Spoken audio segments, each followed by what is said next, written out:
Bale, ito nga pala is hindi ko inabangan siya.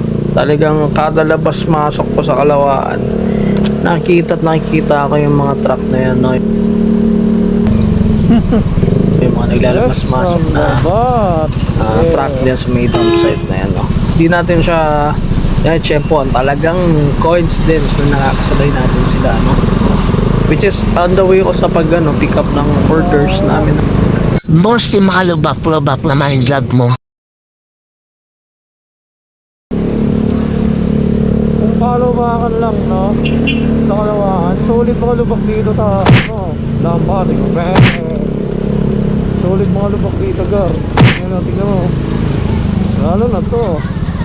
Yeah, sulit na mga lubak, oh. Lupit. Napakasulit ang lubak dito, gar.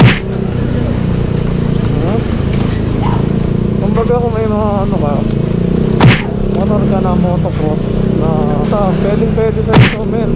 Hindi mo hihintayin yan, yung mga uneven na yan, mga padji na hump, yung gaya na ito. Hihintayin yan, men. Pero kung scooter ka lang yan, ay na palipsak yan, boy. Grabe lumang dito, boy. Oops, bali dito na nagtatapos ang Kalawaan, no? Dati kasi naayos yan, sobrang lumak yan eh. Lalo to ayos kasi pababa ng, pero grabe lumak man. Paano dito, hindi na to Kalawaan, pero puchat na lubak lang ang kasaban, men. O so tingnan mo naman yan, bar. Tingnan mo naman mga lubak dyan, bar. Oh, ano ba to, iba lipat? Bagay, pamunuan ng lipat ito. Ito naman lubak dyan, bar. Bulls mga naka-rimshot dito, bar. Oh, magang tagal na nero, siguro tumanda na ng lubak na talaga yan. Kaya kung tatanga-tanga rito, men, may kalalagyan ka rito, ang nakakapag-drive, mga racing. Ito sa punta sa mga ganyan, no? Tapos buhay mo dyan, bar. Tapos ka dyan, bar. Grabe. May nag-request kasi sa akin na yung mga e-at daw ng aso tsaka mga lubak. Ito, hindi ito sa Kalawaan, pero ito matik yan, madadaanan yan. Grabe lubak dito, bar. Dahil dyan na lang muna mga lubak dito, bar. Dahil di na ito Kalawaan, bar. Pero madadaanan mo ito, bar. Panigurado. Ayun o, air-jump yan, bar. Grabe na lubak minsan. Para di natin ito ginagawa to para siraan yung nakaupo, no?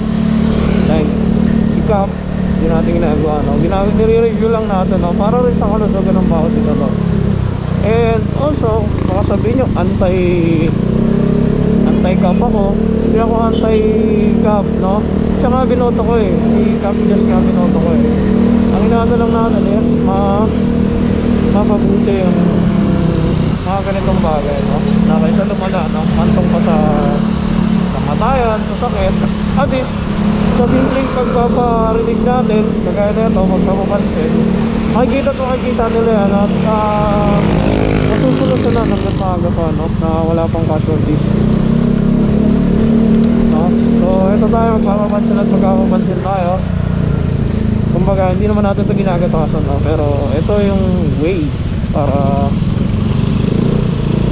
masolusyonan yung problema. Ito saan kaya mapunta yan? Tignan natin sa mapunta yan. Saan kaya mapunta sa truck na to? A, sa truck side. B, hilap ng basura. Or C, sa ibang lugar. Ano kaya ang tamang sagot?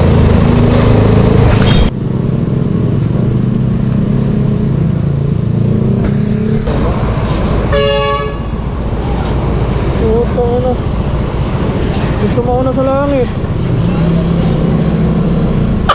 Gusto mo na sa langit. Kaya natin kung hindi mo sa gano'n. siya dyan, puta mo. Pero yun mukhang ganyan kalalaking truck yung naglalabas masok dyan. Gawin mo, ilang metric tons kaya ng basura yung naiipon sa loob yan, no? Sa loob ng dump site na yan. Hindi natin masabi kung gaano kalaki, no? Mukhang papasok ka siya, may palabas pala isa. Ayan yung mga transformers, oh.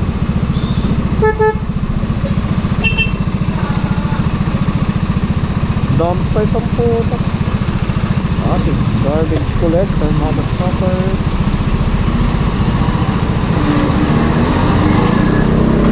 So naman, lalaki ng truck kung lalabas masok, oh.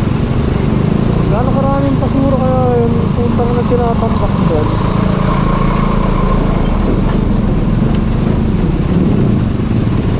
Ito pa, may papasok pa ng transformer.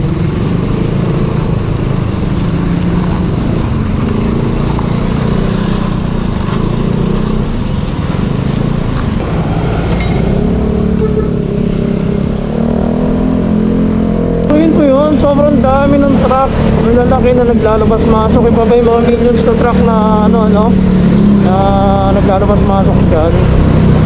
So kung ayan ay dyan sinusunog, sobrang daming basura siguro. Pero I don't think na dyan sinusunog yung mga basura. Siguro dyan tinatambak, lahat na nakokolekta, tapos nililipat din kaagad, no? Pero hindi natin tayo masabi kahit doon. Sobrang dami ng truck naglalabas-masok galing doon. And what if nakasakay ka sa tricycle, tapos papasok ka ng umaga may naglalabasan din dyan eh. Hindi papasok ka pa lang sa school, ang baka mo na or sasakit ka saan mo dyan, no? Hindi naman talaga ideal na lugar tong Kalawaan para dyan sa maging dump site or MRF na transfer facility. Kasi residential to eh.